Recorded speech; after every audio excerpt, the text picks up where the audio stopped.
So hello and welcome to Positive Podcasts. My name is Julie Klopp and with me today is Hanneke Herats. Hanneke lives in the Netherlands and she is a living inquiries facilitator who works with children who have been bullied or are bullying others. And she's going to share her experiences with us. So welcome, Hanneke. Hi, Julie. It's great to be here. So tell us a little bit about the living inquiries themselves. Scott Kiloby's living inquiries are a simple and gentle tool that helps us process our emotions. And this may sound very basic to process our emotions, and it is, but at the same time it's revolutionary because we don't learn this from our parents and at schools. And from psychology we know as very young children we weren't equipped to process emotions completely. So most of us are finding our ways through life, avoid feeling emotions by suppressing them or projecting them outwards, and developing all kinds of strategies to find relief. And even if it's just for a brief moment, and it is temporarily, because those emotions will pop up again. Somehow life finds its way to trigger us again and again. It's like Carl Jung said, what we resist persists. And that's my experience too. When we don't process emotions completely, we keep on bumping into the same kind of problems over and over.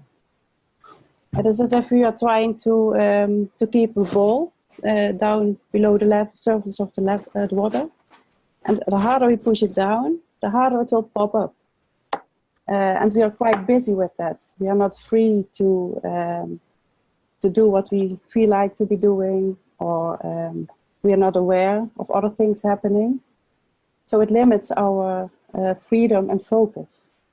Another way to visualize this is with the help of this little stomach. It represents our feelings and emotions, sensations we feel in the body. And I use this in my work with children also. And it's funny to see how the kids like to hug this little thing. And that's precisely what the living inquiries are inviting us to do, to hug our emotions, feelings, and sensations, instead of pushing them away. So let's say Zoe is getting bullied. First, I would like to notice that there's a difference in experience when meeting a friend and when meeting a bully. When she meets a friend, there will be no unpleasant feelings arising. But when she's meeting her bully, represented by this mockingbird, and even when she thinks of him, immediately there will be this unpleasant energy arising. And this is what Scott Kiloby calls the Velcro effect. The image of the bully arises together with this unpleasant feeling, as if they were stuck to each other with Velcro. And probably there are more thoughts stuck to this energy. And in these living inquiries, it's important to notice that thoughts are words and images. So there may be more words, the swear word, for example, the bully uses. Maybe faces from children who were laughing at her last week. Maybe some more words, like there's something wrong with me. So all of this arises when Zoe meets her bully. There's unpleasant feeling, and it's actually energy we can feel in our body. And it rises together with words and images. And when meeting a friend, she will be able to speak and do whatever she likes to do. But when meeting the bully, all of this will prevent her from acting freely.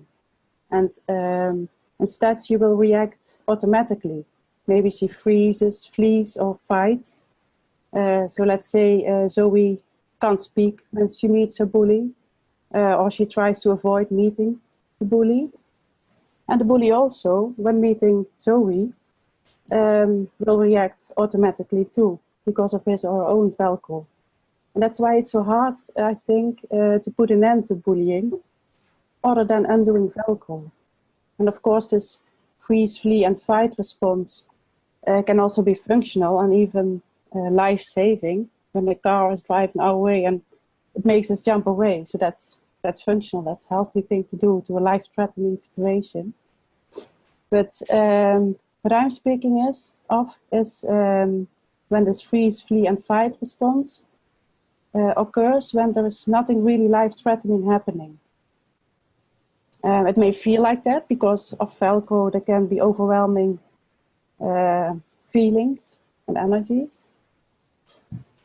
And our focus becomes smaller and our freedom gets limited.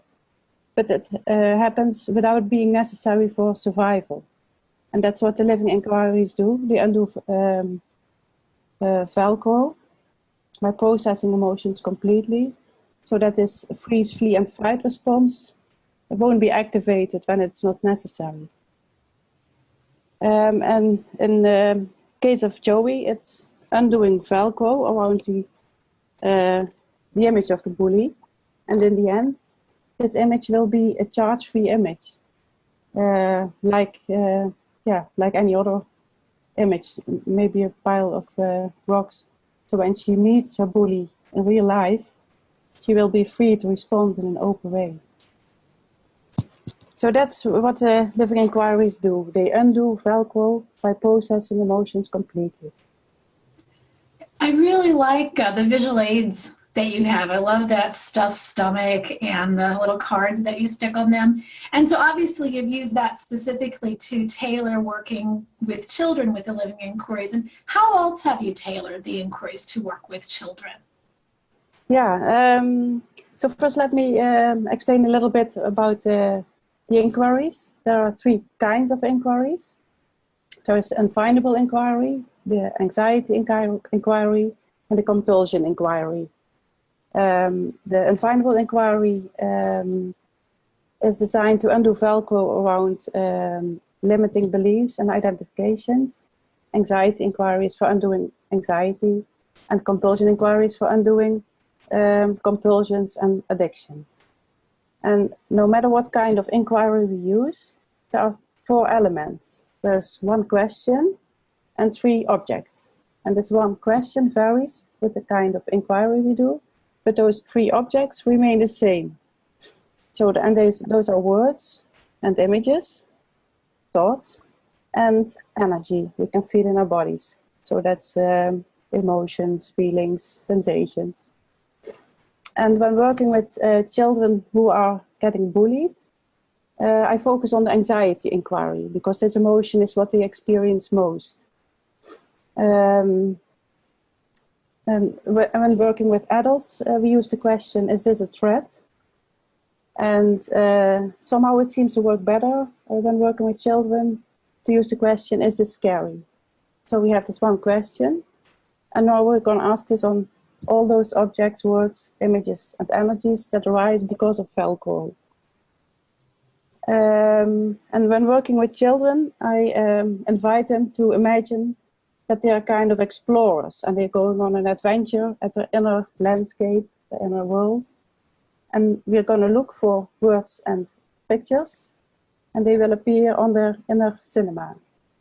And there will be energies that they can touch with their inner sensory organ, so to speak. So in case of Zoe, we could start with the image of the bully. So ask Zoe to look at this image at her inner cinema. And then I ask her, is this image scary? And Zoe knows how to answer this question, and that's by listening to her body. If there's some energy in reaction to this question, and it can be emotions, feelings, or sensations like a tightening in the shoulder, it means there's Velcro, and her answer is yes. I'll then ask Zoe to draw this energy on this paper and the outline of the human body. And this way, Zoe becomes aware of where she feels the energy and how it looks like. When working with adults, we don't use this drawing. We simply feel the energy and check if there's a visual around it. So then I ask Zoe to have a look at this drawing, and I ask her again, is this scary? And so we will answer again by listening to her body. So let's say there's still some energy. Then I'll ask her to feel, to touch this energy from within, without any words or images, just a raw energy. And then I'll ask the question again, is this energy scary? And if it is, it simply means that there are more words and images attached to it.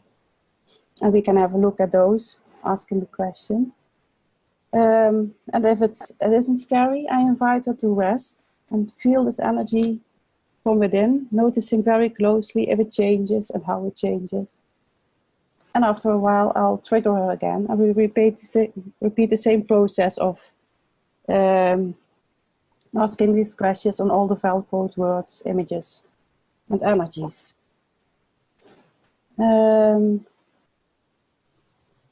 Looking at all those words and images and energies, that's what I mean by processing emotions completely.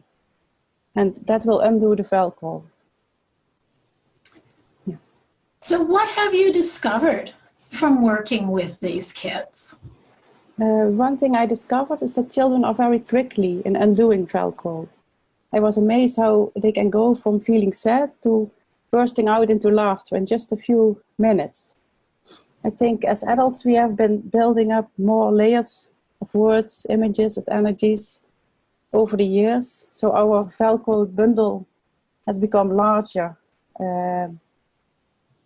so to speak. And another explanation could be that as adults we have been repeating our patterns more often. So I guess that has made the patterns more ingrained, and the Velcro has become stickier, so to speak. And another thing I noticed with working with children, and that goes the same with adults, is that some children are more aware of their inner world.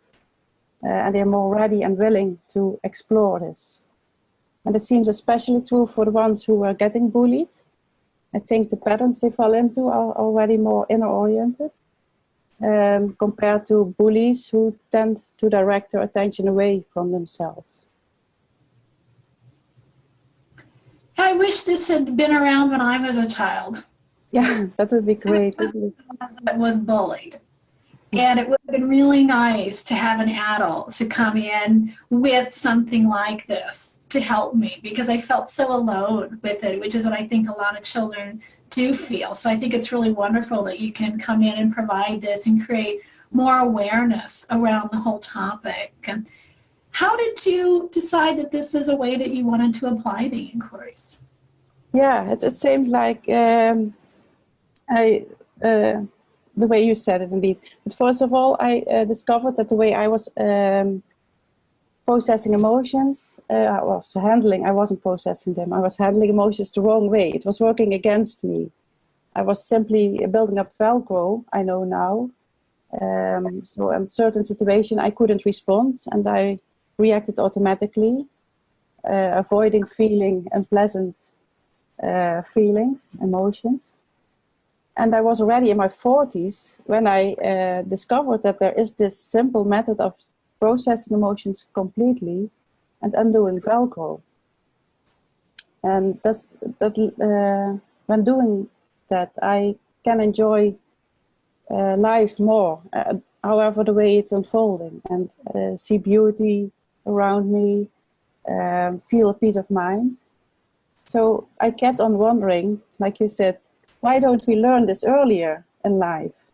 So how wonderful it would be if schools would teach the skill to process emotions completely and undo Velcro. Secondly, I'm aware of a lot of suffering around bullying going on nowadays in schools, social media. And I also see adult clients who are still suffering from bullying in their childhood. And many schools have already anti-bullying programs, and they are helpful in raising awareness around bullying and creating social structures to deal with bullying. But what seems to be missing in my eyes is teaching the skill of processing emotions completely and undoing Velcro. And because bullying thrives on Velcro. There's Velcro and automatic pilot behavior, and the bully, and the ones who get bullied, and the ones who support the bully, either by laughing at the victim or looking away and don't do anything about it. And that's because of this Velcro, we can identify those roles in the first place. So there is the bully, the victim, the supporter, the bystander. And that's why it's so, why I think it's so hard to put an end to bullying, other than undoing Velcro and processing emotions completely, like the living inquiries do. So I started to offering my services as a living inquiries facilitator to schools as an addition to those existing anti-bullying programs. Yeah, I think that is a wonderful addition. And how can people get in touch with you to get more information? I have a website, that's www.stresstobalance.nl. It's in Dutch, so for those who don't speak Dutch, can reach me by email at hanneke@stresstobalance.nl. I also have a Facebook page, also called Stress to Balance. And the posts I make there are both in Dutch and English. And facilitations can be done online via Skype or Zoom, but also in person, one-on-one, and in group settings. Could you actually spell out the name of your website? Yeah, that's www.stress,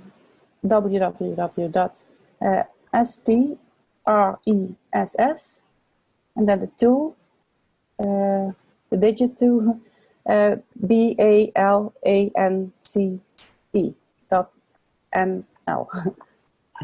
Great. Thank you so much, Hanneke. It's been been a pleasure to speak with you today.